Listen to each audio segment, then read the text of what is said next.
अर्धनारीश्वर, मां पार्वती और भगवान शंकर के प्रत्यक्ष रूप की व्याख्या का दूसरा भाग।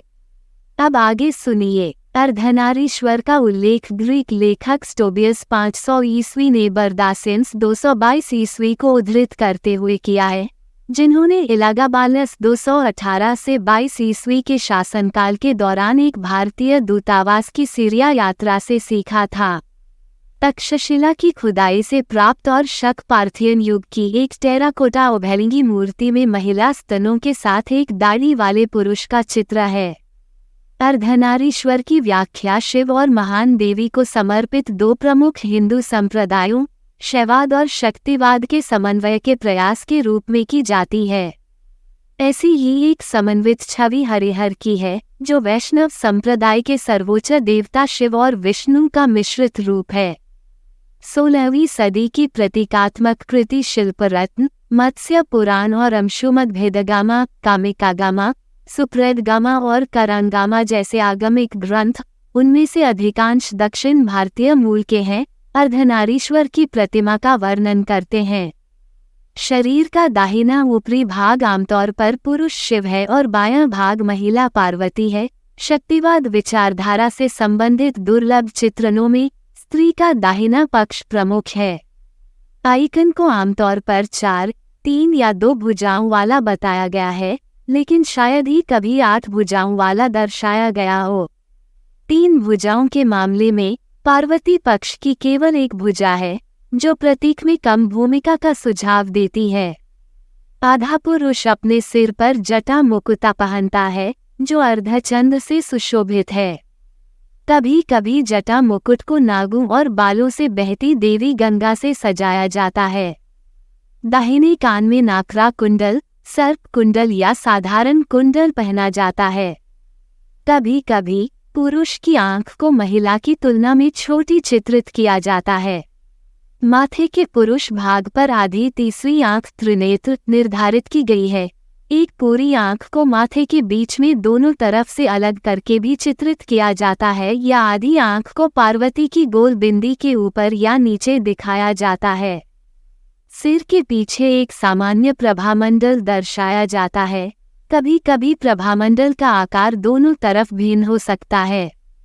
4 सशस्त्र रूप में एक दाहिना हाथ परशु कुल्हाड़ी रखता है और दूसरा अभय मुद्रा आश्वासन का इशारा बनाता है, या दाहिना हाथ थोड़ा मुड़ा हुआ होता है और शिव के बैल वाहन नंदी के सिर पर टिका होता है, जबकि दूसरा अभय मुद्रा में होता है।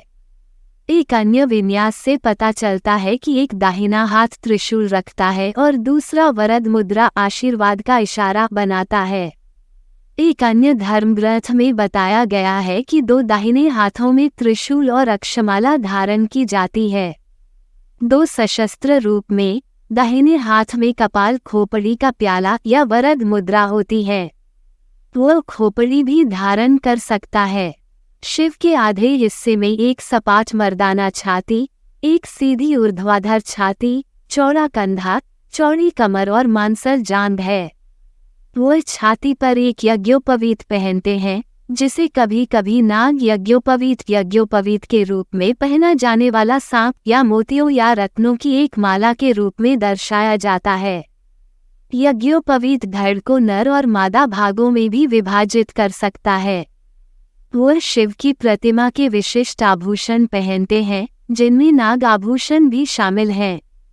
मादा आधे के सिर पर करंदा मुकुटा, एक टोकरी के आकार का मुकुट या अच्छी तरह से कंघी किए हुए गांठदार बाल हैं।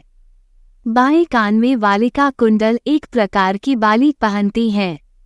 उनके माथे पर एक तिलक या बिंदु, एक गोल लाल बिंदी सुशोभित है, जो शिव की तीसरी आंख से मेल खाती है। जहां नर की गर्दन कभी कभी रत्नजड़ित फन वाले सर्प से सुशोभित होती है, वहीं मादा की गर्दन पर उससे मेल खाता हुआ नीला कमल होता है। 4 सशस्त्र रूप में बाईं ओर की एक भुजा नंदी के सिर पर टिकी हुई है, जबकि दूसरी कटक मुद्रा में मुड़ी हुई है और नीलोत्पलक नीला कमल रखती है या उसकी तरफ शिथिल रूप से लटकी हुई है। 3 सशस्त्र चित्रण में बाएं हाथ में एक फूल, एक दर्पण या एक तोता रहता है। 2 भुजाओं वाले प्रतीक के मामले में बायां हाथ नंदी के सिर पर रहता है। फूल, दर्पण या तोता पकड़ता है। तोता पार्वती की कलाई पर भी बैठा हो सकता है। उसके हाथ केयूरा, पायल या कनकना, चूड़ियां जैसे आभूषणों से सुशोभित हैं। अर्धनारीश्वर की मुद्रा त्रिभंग हो सकती है, 3 भागों में मुड़ी हुई। सिर बाईं ओर झुका हुआ, धड़ दाहिनी ओर और दाहिना पैर या स्थान मुद्रा स्थिति में सीधा, कभी कभी कमल के आसन पर खड़ा होता है, जिससे इसे संपद कहा जाता है। नारदीय पुराण में उल्लेख है कि अर्धनारीश्वर आधे काले और आधे पीले हैं। पुरुष आधे और महिला आधे पर क्रमशः खोपड़ी और कमल की माला पहने हुए हैं। लिंग पुराण में अर्धनारीश्वर का वरद और अभय मुद्रा बनाने और त्रिशूल और कमल धारण करने का संक्षिप्त विवरण दिया गया है। विष्णु धर्मोत्तर पुराण में 4 भुजाओं वाला स्वरूप बताया गया है, जिसके दाहिने हाथ में माला और त्रिशूल है, जबकि बाएं हाथ में दर्पण और कमल है। इस पाठ में रूप को गौरीश्वर कहा गया है। महाकाव्य महाभारत में शिव के अनाम अर्ध स्त्री रूप का भी उल्लेख किया गया है।